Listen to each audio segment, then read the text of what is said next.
Bienvenidos a Teoría y Programación Básica de Elementos Finitos. En esta primera clase vamos a hacer un recorrido histórico por el desarrollo de este método que ha llegado a ser una parte tan importante de la simulación dentro del campo de la ingeniería. No pretende ser un resumen exhaustivo de todas las líneas de investigación. Sin embargo, vamos a resaltar algunos papers y acontecimientos, eventos importantes que definieron la metodología. Y de la misma manera en que fue desarrollándose históricamente, también trataremos de seguir la misma línea cuando abordemos esos tópicos a lo largo de la capacitación. Porque tienen una relación. La manera en que fue desarrollada a su vez permitió otras investigaciones y ese será el mismo orden que seguiremos en el desarrollo del contenido. Por lo tanto, eso nos da una razón extra para darle importancia a entender ese contexto histórico. En primer lugar, tenemos que comenzar hablando por un paper publicado en 1941 por Alexander Renninkhoff, que se considera este paper el basamento o el principio de la metodología. En ese paper se propone la solución de un modelo de placa como una aproximación de un enrejado, ¿sí? Una subdivisión de la placa en elementos triangulares. Esto no se había hecho antes y marca la base de lo que luego llegaría a conocerse como un sistema de mallado, subdivisión en mallado para problemas generales. Entonces, aunque en este momento nunca se ha hablado de la frase elemento finito, se considera este paper como uno de sus basamentos. Luego, para 1943, Curran propone la solución de problemas de tensión en forma variacional. En este caso, ¿por qué es importante la derivación en forma variacional de los problemas? Bueno, porque básicamente tenemos ecuaciones diferenciales que gobiernan el comportamiento, en este caso elástico, de los componentes o los materiales. Pero esas ecuaciones diferenciales parciales, que suelen ser de segundo orden, son de difícil manejo. En particular cuando queremos llevarlo a la práctica y solucionar geometrías que no son básicas, tienen cierto grado de complejidad.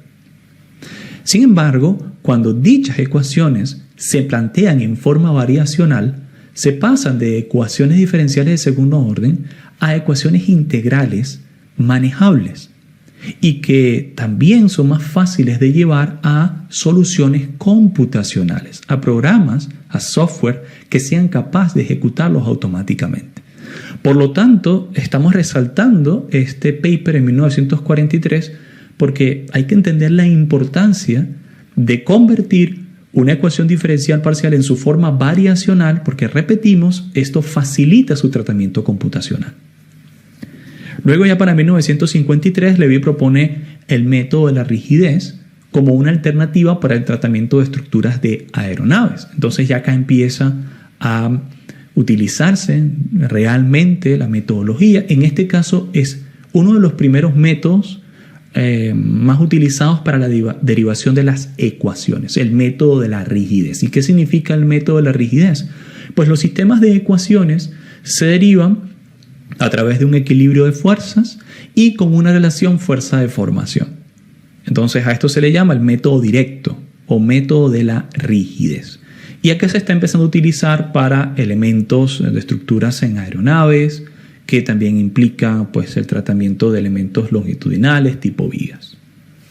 Para 1954, Argyris y Kelsey desarrollan métodos de análisis estructural matricial, pero en este caso utilizando principios de energía. Entonces, porque lo que queremos resaltar acá y lo que realmente es interesante de esta investigación no es tanto el uso de un análisis estructural matricial, ¿no? Porque eso ya existía antes, sino más bien la capacidad de hacer uso de principios de energía para derivar las ecuaciones.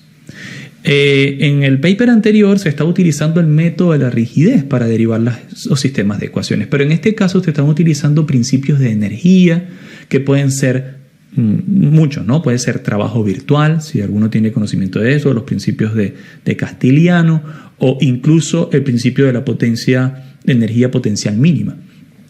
Y el uso de estos principios facilita mucho la derivación de las ecuaciones o los sistemas de ecuaciones en casos bidimensionales y tridimensionales.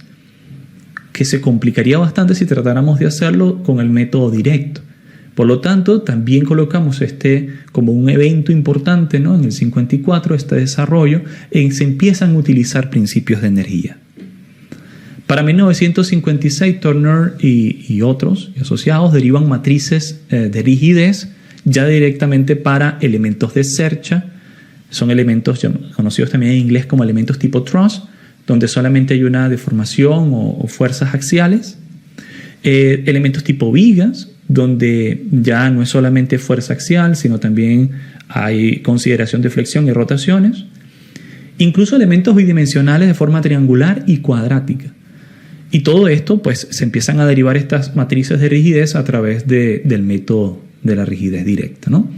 Ya para 1960, el propio Turner y asociados empieza a utilizar la frase elemento finito. O sea, esta es la primera vez que se utiliza realmente la frase. Aunque es la primera vez que se utiliza la palabra o el vocablo elemento y finito, aún así es desde el 41 donde empieza su desarrollo, ¿no? Y una serie de estudios asociados. Ya para 1961, Martin desarrolla la matriz de rigidez de un elemento tetraédrico, lo que eleva de un plano bidimensional a tridimensional, un espacio tridimensional, el tipo de problemas que se pueden abordar. Tetraédrico y luego, pues, en forma de paralelepípedos o hexaédricos y así por el estilo. Luego, para 1965 al 68, Sienkiewicz, Margin y Wilson solucionan problemas de campo. ¿Por qué son importantes los problemas de campo? Porque no se tratan, digamos, de un elemento longitudinal, sino que la derivación de estas ecuaciones, por lo general, como ya mencionamos anteriormente, requiere del uso de principios de energía, llámese ese trabajo virtual o principios de energía potencial mínima, que por cierto es el más popular. Y empiezan a aplicar estos principios de energía para derivar las ecuaciones y aplicar la metodología en el caso de torsión, flujo y conducción de calor. Por flujo podremos referirnos, por ejemplo, al flujo de agua en un medio poroso. Entonces, importante, ¿no? La aplicación ya de los problemas gracias al uso de, pues, principios de energía. Para 1969, Szabo, Lee derivan las ecuaciones de elasticidad utilizando el método de residuos ponderados. Bueno, hasta ahora hemos hablado de dos metodologías para derivar las ecuaciones. El método directo, que está basado en un equilibrio de fuerzas y también una relación fuerza-deformación. Luego está el método basado en principios de energía. Y ahora estamos introduciendo un tercer método, que es el método de residuos ponderados. Hay muchos métodos de residuos ponderados. Quizás el más conocido es el método de Galerkin.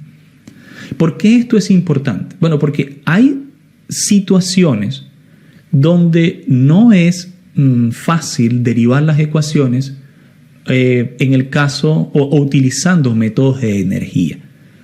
Y en algunas oportunidades puede resultar que no exista ni siquiera un planteamiento de energía para ese problema. Entonces, el método de residuos ponderados permite que, siempre y cuando se puede aplicar en el caso de energía, también se puede derivar las ecuaciones a partir de residuos ponderados. Entonces, eso amplía la ejecución, ¿no? O amplía el campo de acción de la metodología, porque ahora utilizando este método matemático para la derivación de las ecuaciones podemos atacar una mayor cantidad de problemas, inclusive aunque no haya un planteamiento energético del mismo. Entonces da mayor campo de acción. Para 1976, Belitzko considera problemas asociados a grandes desplazamientos en dinámica no lineal.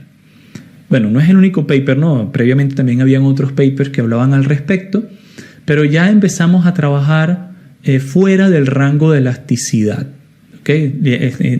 Lineal elástico. Porque en problemas anteriores nos habíamos concentrado en hacer, digamos, uso de problemas en el rango elástico, pero acá empezamos a tratar problemas no lineales. No linealidad puede ser causada por grandes desplazamientos, por efectos dinámicos. Después empezarían a considerarse otro tipo de no linealidades como plasticidad, ¿verdad? Ya se habían considerado anteriormente, antes de este año, ¿sí? Plasticidad es una no linealidad producida por el propio material de la ecuación constitutiva del elemento. Entonces empezamos a ampliar la aplicación en otros tipos de problemas. Y para 1977, Leibniz aplica el método de residuos ponderados para determinar problemas de campo magnético.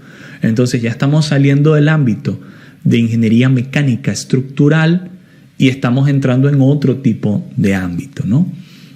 Precisamente, como habíamos hablado, el método de los residuos facilita la derivación de las ecuaciones a ser utilizadas en la metodología, aún para planteamientos y ecuaciones base diferenciales que no tienen inclusive un planteamiento energético.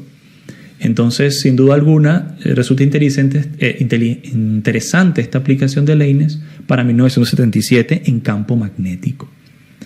Y para 1983, Husky y Chao aplican elementos finitos en campo de biomecánica. Quizás habrá uno que otro paper anterior a este en el campo de biomecánica, pero esto es una rama bastante interesante porque está utilizando, digamos, simulación para prótesis, tratamiento de tejido, que no tiene un comportamiento lineal, obviamente, es altamente no lineal. Y entonces este tipo de aplicaciones empiezan a ser muy importantes en el desarrollo de biomecánica, ¿no? En el desarrollo específico de prótesis y luego otro tipo de aplicaciones, ¿no? Interacción o simulaciones físicas referentes a la ayuda y el tratamiento de enfermedades y otro tipo de patologías. Bueno, y realmente hay mucho más por delante. Los ingenieros, los matemáticos aplicados y otros científicos sin duda seguirán desarrollando nuevas aplicaciones de este. No queremos decir nunca que estos son los únicos papers que fundamentan la metodología. Luego vienen a existir otro tipo de metodologías ya aplicadas a fluidos o metodologías de elementos finitos aplicados a sistemas de partículas, o quizás, como podríamos mencionar, en los últimos años se ha hablado mucho de la inteligencia artificial, de machine learning, e incluso sí se están utilizando redes neuronales profundas para hacer la evaluación inmediata del estado tensional de ecuaciones constitutivas que son altamente no lineales, como hiperelasticidad. Entonces, sin duda alguna, hay mucha más investigación. Yo les recomiendo puedan visitar páginas de referencia, las mismas bibliografías que hemos estado mencionando hasta ahora, las mismas referencias bibliográficas y papers, así como institutos de investigación que llevan adelante a este respecto. Uno de ellos digno de mencionar es el Instituto de Materiales y Modelos Estructurales, acá en España, el INME. Entonces, sin duda alguna, hay muchos otros desarrollos.